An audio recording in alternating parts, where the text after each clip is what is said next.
السلام عليكم ورحمة الله وبركاته. اللهم صل وسلم وبارك على سيدنا محمد. يا مساء الفل على عيونكم، ازيكم حبايب قلب؟ عاملين ايه؟ يا رب تكونوا بخير، يومكم كله خير وفرحة وبركة وسعادة. قبل ما نبتدي الفيديو ما تنسوناش باللايك، واللي ما اشتركش في القناة يا ريت يشرفني وينورني بالاشتراك وتعليق جميل منكم. ان شاء الله وصفتنا النهاردة هتكون معجنات هنعملها في البيت بطريقة سهلة جدا، بتطلع معانا نتيجتها هايلة. تقدري من كيلو دقيق تعملي كمية حلوة جدا من المعجنات. زي ما انتم شايفين الجبنة سايحة فيها وبتطلع معانا هايلة. نقول بسم الله والصلاة والسلام على أشرف خلق الله، ويلا على بركة الله نبتدي الفيديو. أول حاجة بيكون معانا كيلو من الدقيق، طبعا نخلينه أكتر من مرة، وهيكون معانا ذرة ملح، وكمان معلقتين كبار ممسوحين من الخميرة الفورية،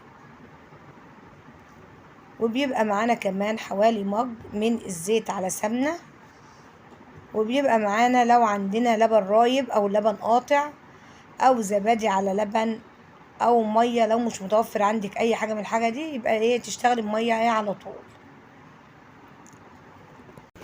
قلبنا بقى كل المكونات الجافه كده مع بعض.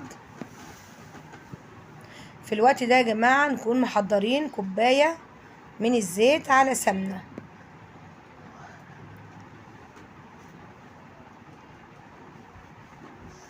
مكوناته سهلة وبسيطة، وممكن كمان تستغني عن حاجات، يعني ممكن تستغني عن كوباية الزيت على سمنة دي خالص، وتعمليه يا دوبك هو بمية بدون أي حاجة تاني. حتى اللبن الرايب أو القاطع أو الزبادي تستغني عنها خالص وتشتغلي بمية بس، وتستغني كمان عن كوباية السمنة والزيت لو مش متوفر عندك.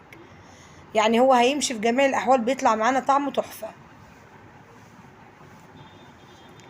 هنبتدي بقى نبس الدقيق بتاعنا.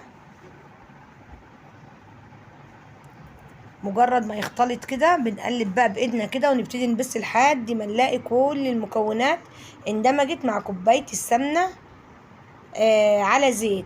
في الوقت ده بقى انا كان عندي حبه لبن قاطع كده، حطيت عليهم شويه ميه وقلبت فيهم حوالي 5 معالق من السكر. هبتدي بقى طبعا مدفيينهم زي ما قلت لكم، مش متوفر يبقى ميه دافيه وتشتغل على طول، ما تقفيش على حاجه.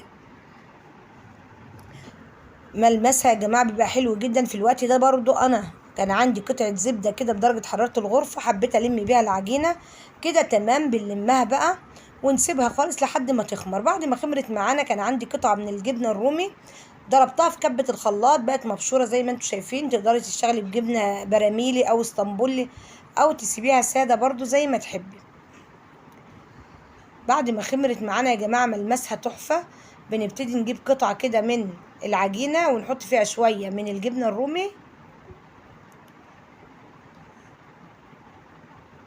تقدري تعمليها بشكل القرصه او تعمليها شكل الساندوتش، يعني تعمليها قرصه لا اما ساندوتش.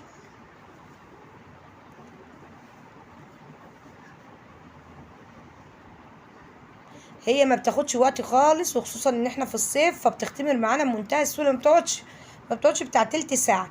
اول ما هبتدي اقرص كده زي ما انتم شايفين، على طول فرننا ساخن على درجه عاليه من الحراره، يعني ممكن درجه حراره 240. اهم حاجه بقى ومهم جدا في التسويه ان السلك ترفعيه خالص في اول رف فوق، ده بيطلع معاكي المعجنات تحفه، وبيسويها من فوق ومن تحت، ما بتحتاجيش خالص لشوايه. وفي قاع الفرن بقى ببتدي كده ادهنها مثلا ايه بزبده او بزبادي على معلقه لبن بودر، واحط على وشها شويه من الجبنه الرومي. في قاع الفرن بقى نحط صينيه فيها شويه ميه كده، بتوزع معانا الحراره كده وبتطلع معانا معجنات هايله. اي حاجه تستغني عنها وتخليها للموضوع ده، ينفع معاكي مع الكيك او المعجنات، تخليه الحاجات اللي بتحتاجها، يعني انك تحط شويه ميه في قاع الفرن. خلصنا بقى كل الكميه، طلع معانا كميه حلوه جدا. تقدري تحطي حبه البركه او سمسم او تسيبيها ساده. ندخلها على فرن سابق التسخين زي ما انتم شايفين يا جماعه، النتيجه طالعه معانا هايله، حلو جدا. هو سخن معانا بس طالع معانا زي ما انتم شايفين. تقدري تعمليه في البيت بمنتهى السهوله، يبرد خالص. تقدري تحفظيه في الفريزر وقت ما تحبي تطلعي الكيس كده على قد الوجبه، بالف هنا وشفا. اتمنى الوصفه تكون عجبتكم. لو عجبتكم بقى لايك وشير للفيديو. بكده خلصنا الوصفه، نشوفها مع بعض ونشوف الجبنه قد ايه سايحه كده من سخونيه الفرن. انتظروني بقى في وصفه جديده وفيديو جديد. اسيبكم على خير واشوفكم على الف الف خير، واقول لكم السلام عليكم ورحمه الله وبركاته. دمتم في امان الله ورعايته، مع الف سلامه.